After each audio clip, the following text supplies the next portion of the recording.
서울 한복판, 오랜 세월을 함께해온 두 채의 기와집. 한 집에는 박 씨가, 또 한 집에는 이 씨가 살았다. 세월이 흘러도 변치 않는 게 있다면 그것은 바로 이 두 집안의 철천지원수 관계. 싸운 것도 아니다. 큰일이 있었던 것도 아니다. 그런데 3대째 마주치면 고개를 돌리고 눈길조차 주지 않았다. 그러던 어느 날 운명은 그들을 한 곳으로 불러들였다. 경상도 대구, 한 명은 판관으로, 한 명은 감사로.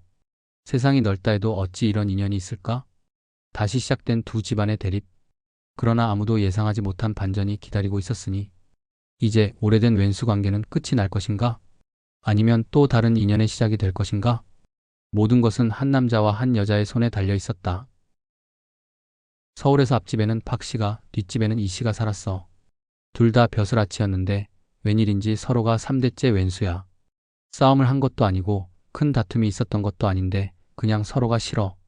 3대째 만나면 고개를 돌리고 아예 말을 안 하고 왼수처럼 지냈다네. 그런데 어느 날 앞집 박 씨가 경상도 대구 판관으로 발령이 나서 내려갔어. 그리곤 몇 달 후 뒷집 이 씨가 경상감사로 새로 도임을 받은 거야. 이야, 이거 왼수는 외나무다리에서 만난다더니 하필 같은 곳에서 일하게 되었지 뭐야.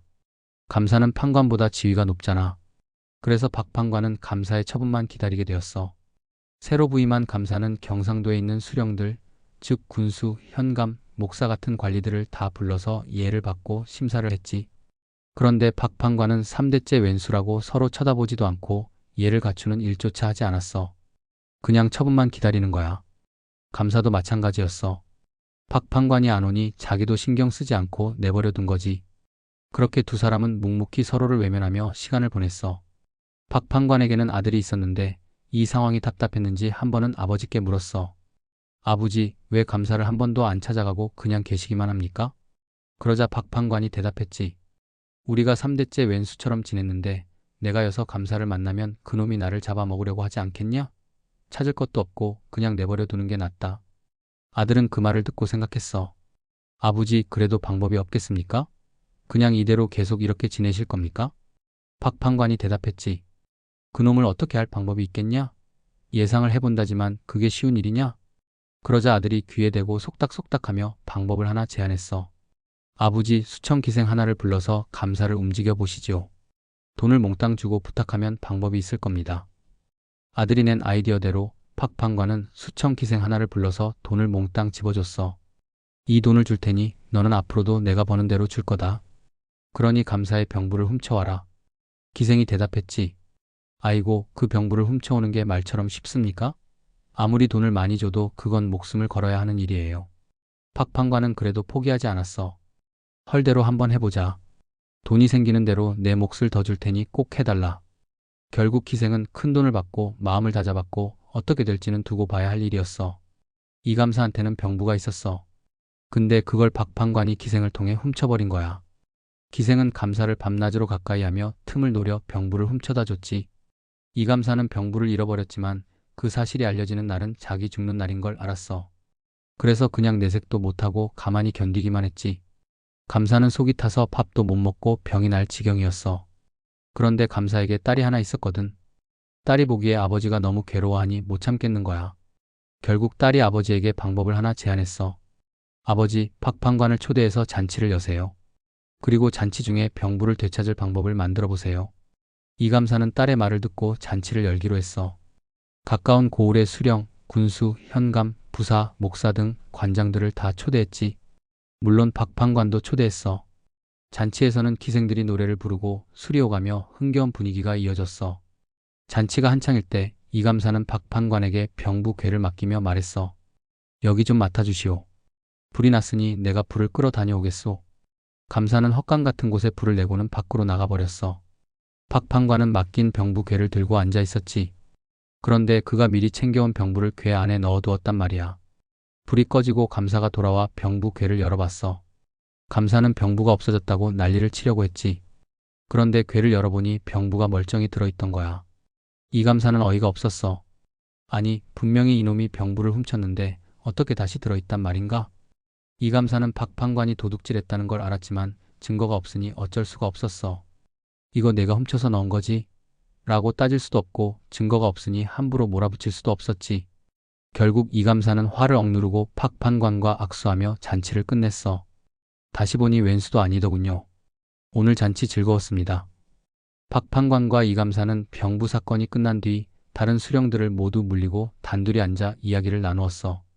이감사가 먼저 물었지. 이제 다 끝났으니 솔직히 얘기해보게. 어떻게 해서 병부를 훔쳐갔고 어떻게 해서 다시 괴짝에 넣었는지 말이야? 팍판관도 웃으며 대답했어. 그쪽에서 병부를 훔치게 만든 계책도 대단하지만 나도 그냥 당하고만 있을 순 없지 않토? 당신이 괴짝을 내게 맡기고 헛간에 불을 지른 것도 다 알아차렸소. 그런데 내 아들이 그 어린 놈이 묘수를 냈어. 내가 괴짝을 맡으면 그 안에 병부를 얼른 넣어두라고 하더군.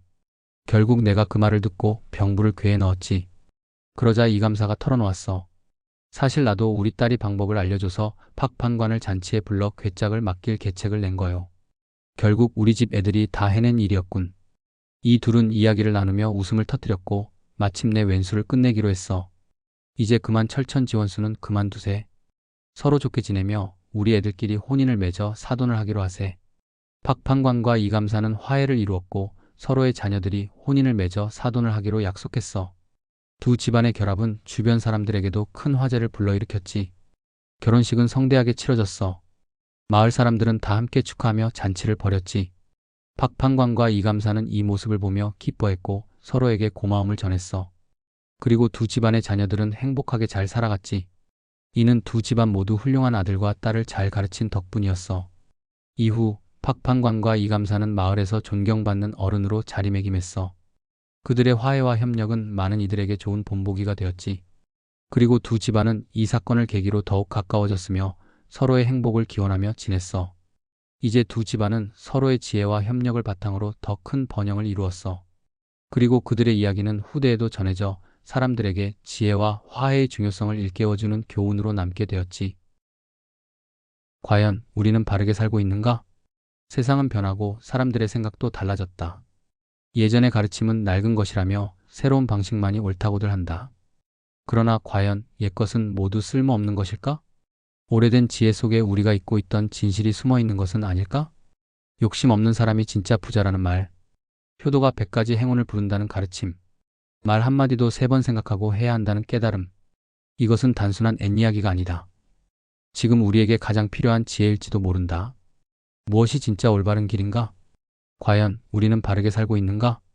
한 번쯤 스스로에게 물어볼 때가 되었다. 내가 한마디만 하겠습니다. 옛날 이야기지만 가만히 생각해보면 우리 조상들의 지혜가 담긴 이야기입니다.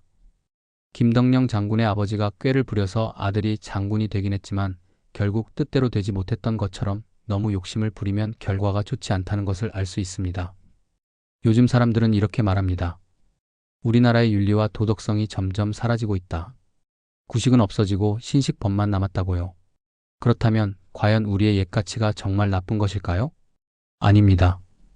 나는 나이 먹은 값이라도 하려고 이 구식법이 왜 좋은지 이야기해 보려 합니다. 시간은 오래 걸리지 않습니다. 5분이면 됩니다. 사람이란 무엇보다도 첫째, 과욕을 부리지 말고, 둘째, 남에게 피해를 주지 말고, 셋째, 정직하게 살아야 한다. 이 3가지만 지켜도 인생은 망하지 않습니다. 책을 많이 읽고 배운 것이 많은 사람만이 훌륭한 것이 아닙니다. 책 10권만 읽어도 시인이 될 수 있고 책 100권만 읽으면 이런 이야기도 할 줄 알게 됩니다. 그래서 나는 젊은이들에게 부탁하고 싶습니다. 욕심 없이 정직하게 살아라. 그것이 가장 중요한 삶의 가치입니다. 욕심을 버려야 진정한 부자가 됩니다. 쉽게 들리지만 이 말처럼 실천하기 어려운 것도 없습니다. 사람들은 더 많은 돈, 더 많은 권력, 더 많은 것을 원합니다. 하지만 그 끝에는 만족이 없습니다. 진짜 부자는 가진 것이 많은 사람이 아니라 욕심이 없는 사람입니다. 효도는 100가지 좋은 일의 근본입니다. 효도하면 인생에서 모든 행운이 따라옵니다. 부모에게 효도하는 사람이 사회에서도 인정받고 사람들에게 존경받으며 살아갑니다. 효도보다 더 좋은 것은 없습니다. 맹자의 어머니는 아들의 교육을 위해 3번 이사를 했습니다. 처음에는 공동묘지 근처에서 살았는데 아이가 무덤을 만드는 흉내를 내니 이곳은 안 되겠다 하고 이사했습니다. 두 번째는 시장 근처에서 살았는데 아이가 장사꾼 흉내만 내고 돈만 밝히니 이곳도 안 되겠다 하고 다시 이사했습니다. 세 번째로 서당 근처로 이사하니 아이가 자연스럽게 글을 읽고 학문을 익히게 되었습니다. 결국 맹자는 훗날 세계적으로 존경받는 학자가 되었습니다. 환경이 중요합니다. 아이들은 보고 배운 대로 자랍니다. 말을 하기 전에 3번 생각해야 합니다. 말을 너무 함부로 하면 실수를 하게 됩니다. 그래서 말 한마디가 천냥 빚을 갚기도 하고 말 한마디 때문에 천냥 빚을 지기도 합니다. 내가 할 말이 있다면 먼저 3번 생각하고 해야 합니다. 담양의 최영식 군수가 만든 문구입니다. 그는 가난한 과부의 아들로 태어나 노점상을 하며 돈을 벌어 대학을 졸업했습니다.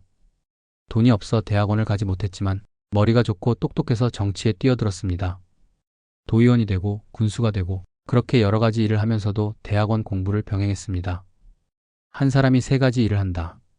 사람이 바쁘게 살아야 가치 있는 인생을 삽니다. 아무 일도 하지 않고 한가하면 보잘것없는 인생이 될 수밖에 없습니다. 이런 이야기를 다 하려면 한 달 내내 해야 합니다.